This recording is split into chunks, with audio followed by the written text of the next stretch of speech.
Сәлем достар, менің каналыма қош келдіңіздер. Бүгін сіздермен майонезсіз өте дәмді, жеңіл салат дайындайтын боламыз. Видеоның соңына дейін менімен бірге болыңыздар. Алдымен баклажанымыздың қабығын ашып, жақсылап тазалап аламыз.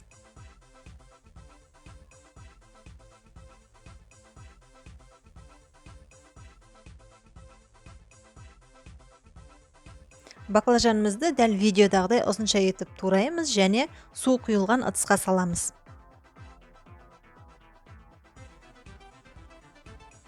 Үстіне тұз салып, 2 қасық жақсылап араластырып 15 минутқа қалдырамыз. Оған дейін біз көкөністерімізді дайындап аламыз, осылай барлығын ұзынша етіп турайтын боламыз.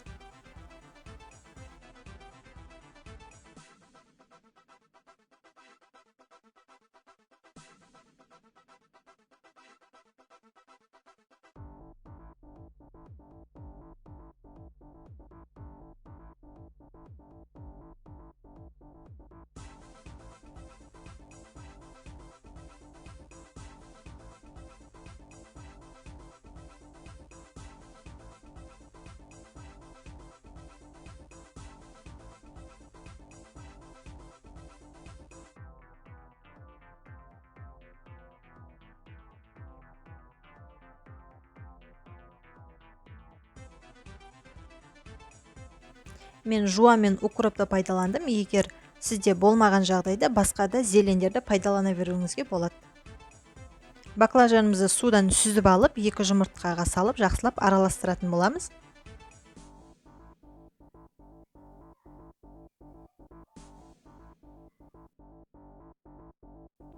Үстіне біршама ұн қосып, жақсылап араластырып, қызып тұрған майда қызарғанша пісіріп алатын боламыз.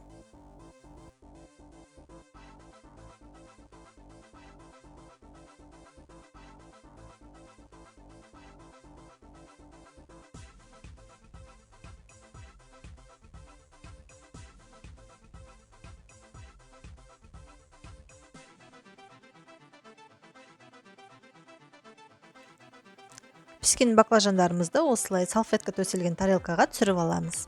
Кішкене суытып, көкөністеріміздің үстіне саламыз және ары қарай соусымызды дайындаймыз.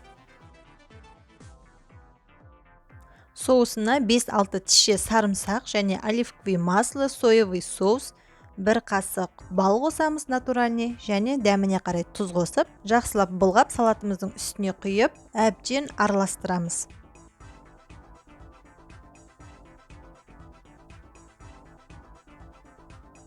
Міне бізде осындай салат дайын болды. Енді әдемі тарелкаға салып, үстіне күнжіт сеуіп, дастарханға ұсынуыңызға болады. Салатыңыз өте ерекше әрі дәмді болып шығады. Міндетті түрде осы рецепт бойынша жасап көріңіздер.